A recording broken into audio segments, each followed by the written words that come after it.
Assalamualaikum warahmatullahi wabarakatuh. Alhamdulillahi rabbil alamin. Alhamdulillahillazina amanu irji'i ila rabbiki radiyatan mardiyah fadkhuli fi ibadi wadkhuli jannati. Sadaqallahul azim. Allahumma salli wa sallim wa barik ala sayyidina wa nabiyyina wa habibina wa safi'ina wa zuhrina wa maulana wa mustafa Muhammadur Rasulullah sallallahu alaihi wasallam. Ashhadu an la ilaha illallah wahdahu la syarikalah wa ashhadu anna Muhammadan abduhu wa rasuluh man la nabiyya ba'dah. Ittaqullah ittaqullaha haqqa tuqatih wa la tamutunna illa wa antum muslimun. Kama qala ta'ala fi kitabihil karim. A'udzu billahi minasy syaithanir rajim. Bismillahirrahmanirrahim.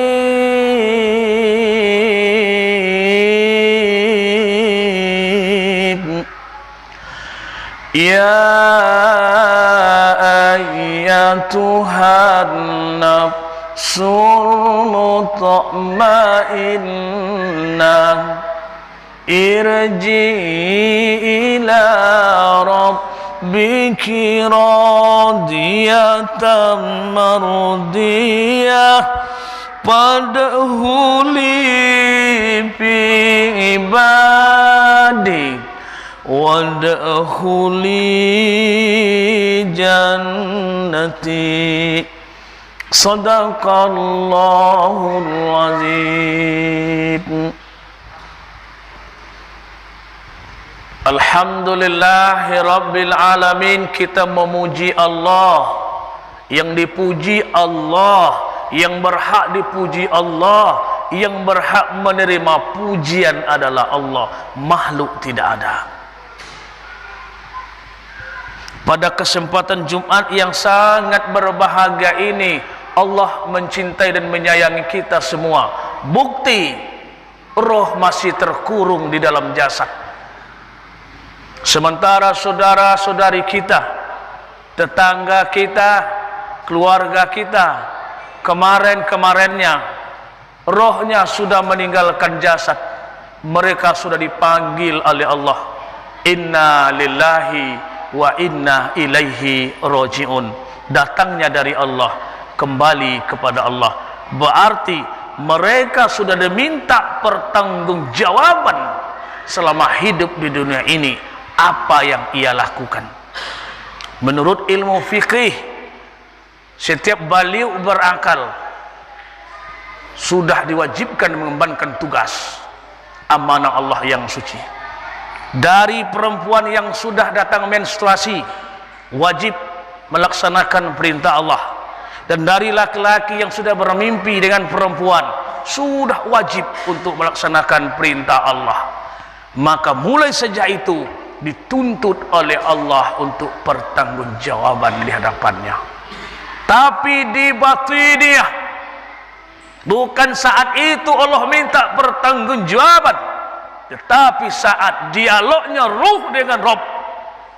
Alastu birabbikum qalu bala. Di saat nyawa akan dimasukkan ke dalam badan, dari situ sudah mulai amanah diemban oleh umat manusia. Saudaraku, jemaahku, kenapa roh kita masih ada terkurung? Karena Allah sayang. Kenapa Allah sayang?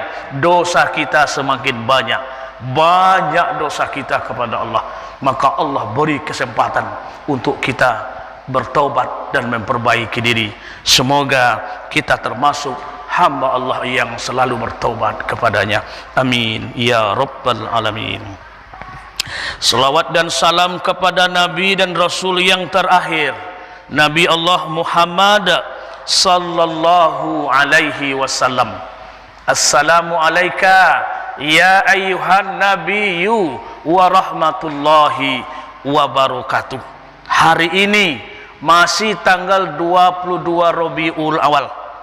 22 Rabiul Awal, kisah yang sangat hebat, yang sangat menggegarkan langit dan bumi, baik dunia hitam dan dunia putih, dunia nyata dan dunia tidak nyata, yaitu kelahiran sang kekasih, lahirnya sang pemilik, dan tanpa lahirnya beliau alam tak jadi.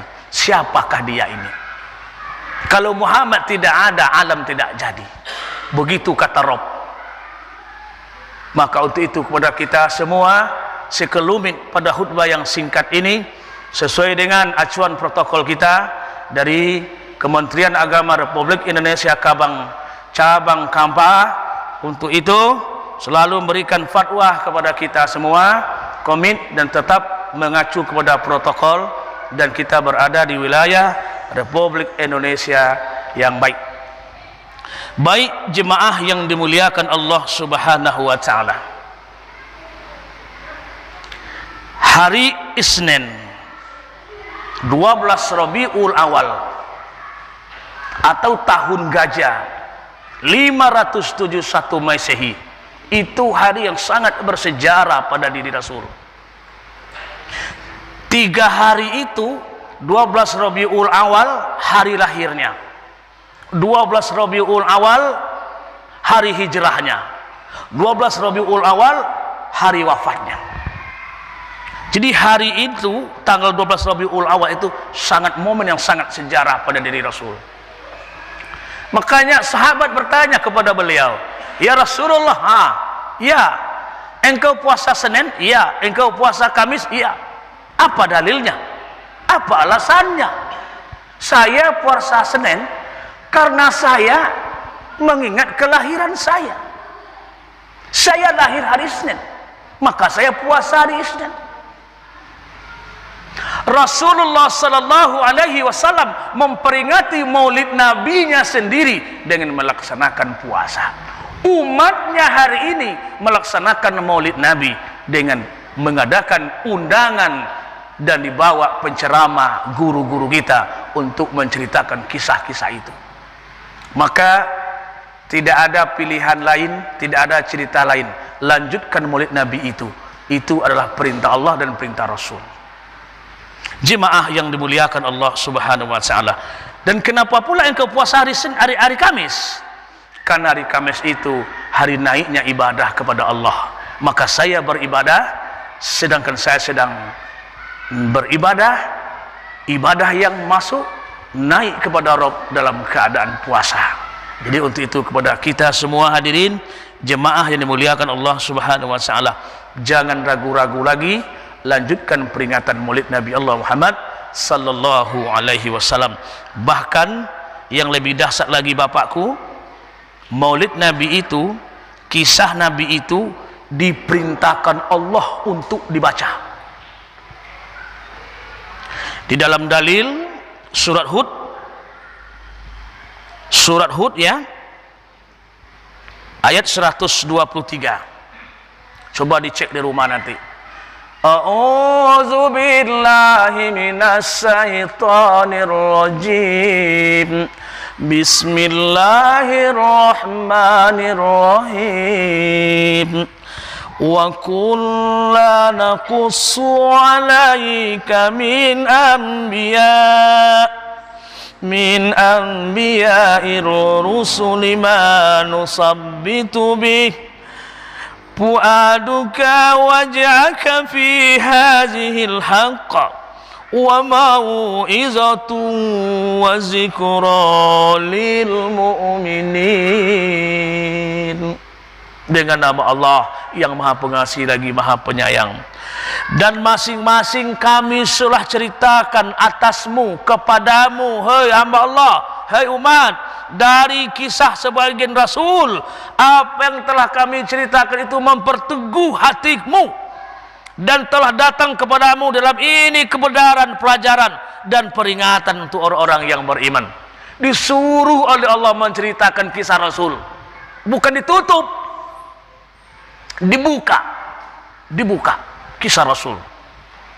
Makanya kelahiran Rasulullah sallallahu alaihi wasallam adalah rahmat untuk alam, bukan untuk manusia saja, rahmat untuk alam.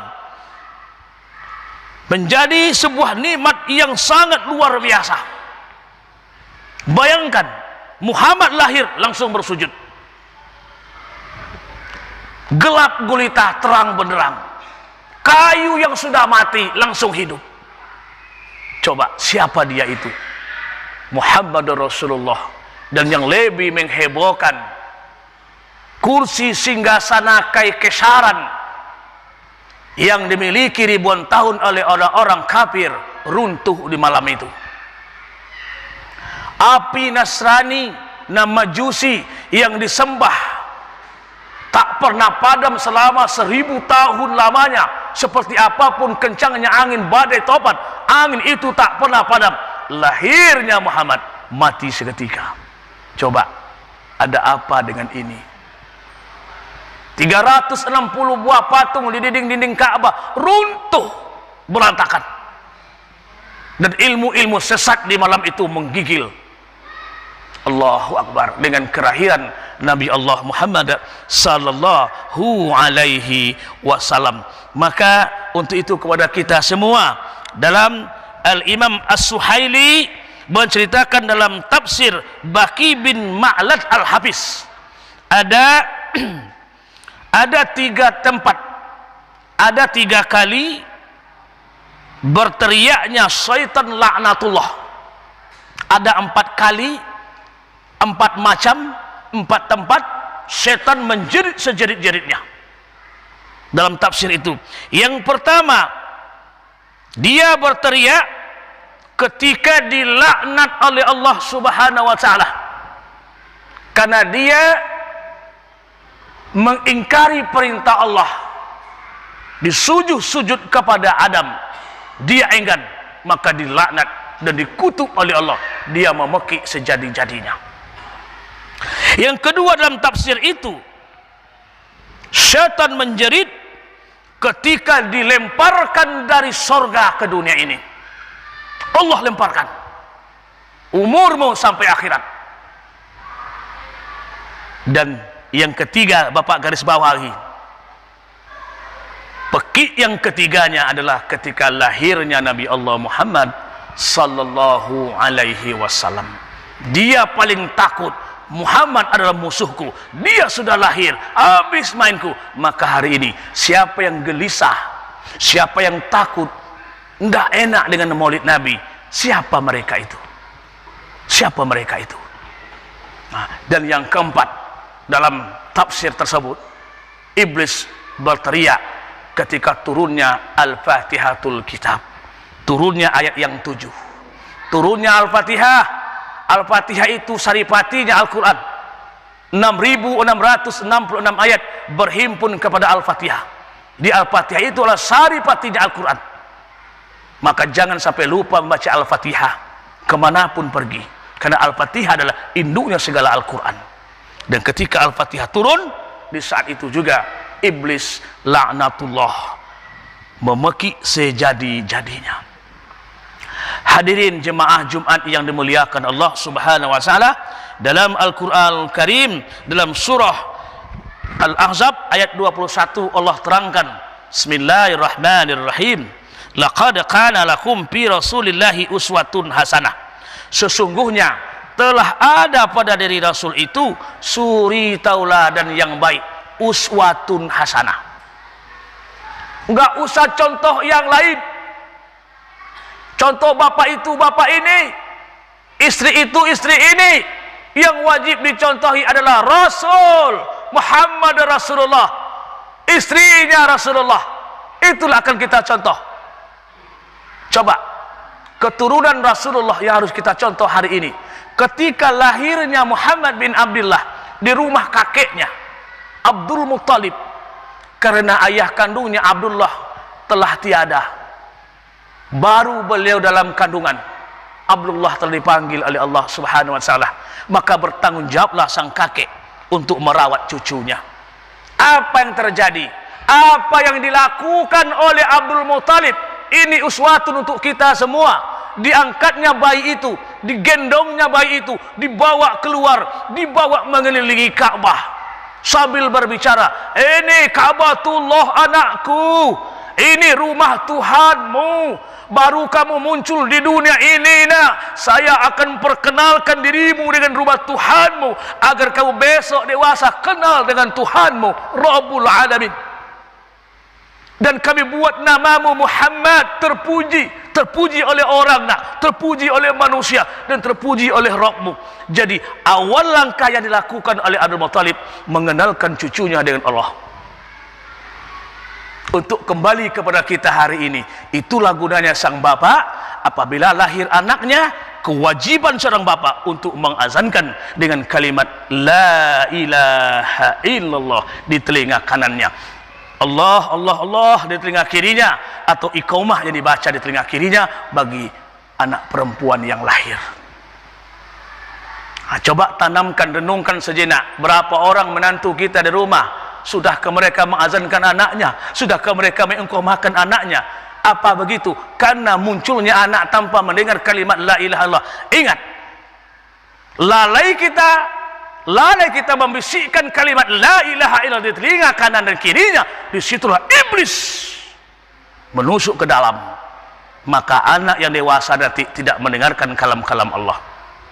Orang sholat dia lari, orang ngaji dia tidak peduli, karena di dalamnya ada musuh Allah Subhanahu wa Ta'ala. Itu uswatun yang pertama, cek dan dicek, dan bawa pulang nanti, azankanlah anak, jangan musik duluan. Ini musik yang lebih duluan, nazar, musik, undang organ, undang itu semua yang didengar oleh anak pertama bukan kalimat tauhid, tetapi nyanyi-nyanyian. Apa nanti yang terjadi? Yang kedua, pada khutbah yang sangat singkat ini, yang kedua, saudaraku dan bapakku, jemaahku, sidang jemaah Jumat yang dimuliakan Allah Subhanahu wa Ta'ala, innama bu'istu liutammima makarimal akhlaq. Ruahul Ahmad. Hadis ini bahwa mengatakan Muhammad itu diutus adalah untuk memperbaiki budi pekerti dan akhlak. Seperti apa akhlaknya Rasul? Satu, pemaaf. Dia mendoakan orang yang menghinanya, dia mendoakan orang-orang yang menzoliminya, dan dia mengantarkan buah tangan, makanan, minuman kepada orang-orang yang membencinya. Coba, seorang nenek buta setiap hari dikasih makan oleh Rasul, sementara nenek itu menghujat Rasul. Jadi intisarinya, akhlaknya Rasulullah itu adalah pemaaf, hati. Maka bersihkanlah hati. Insya Allah, kalau hati sudah bersih, insya Allah. Karena dalam ilmu-ilmu pengajian guru-guru kita, qalbun mu'minin baitullah, hati orang mukmin itu istananya Allah. Tak mampu dunia ini menjadi istana Allah. Coba bayangkan, dunia tak mampu menjadi istana Allah. Yang bisa menjadi istana Allah adalah qalbun mu'minin baitullah, hati orang mukmin adalah istananya Allah. Bagaimana itu? Inilah orang mukmin yang sejati. Satu, tidak sedikit pun membebani. Diceritaan orang alhamdulillah, dihujat orang alhamdulillah. Hati inilah. Maka untuk itu hari ini hati kita sakit. Bahkan hati kita sudah mulai mati. Yang kita kasih makan hari ini adalah zohir, jasad. 3 kali makan 1 hari. Kalau kurang makan loyo, tidak kasih makan mati. Ada yang sudah mati, hati. Hati sudah mati hari ini. Makan hati tidak ikan, makan hati tidak air, tetapi hati obatnya adalah zikir. Zikrullah syifaul qulub. Zikir itu adalah pengobat penyakit hati. Zikir Anda hujan lebat, air dalam. Hati adalah bagaikan ikan. Apabila kita berzikir, air dalam, air banyak, ikan akan hidup, hati akan hidup. Tapi apabila tidak pernah berzikir, air tidak ada, ikan akan mati. Maka untuk itu, mari sama-sama kita menyendiri, sendiri-sendiri menghadap Rabb dengan berzikir kepadanya. Karena ujung-ujung hidup ini menghadap Allah juga sendiri-sendiri. Sampai ke akhirat juga sendiri-sendiri. Semoga khutbah yang singkat ini bermanfaat untuk saya dan buat kita semua. Fa'tabiru ya ulil albab la'allakum turhamun.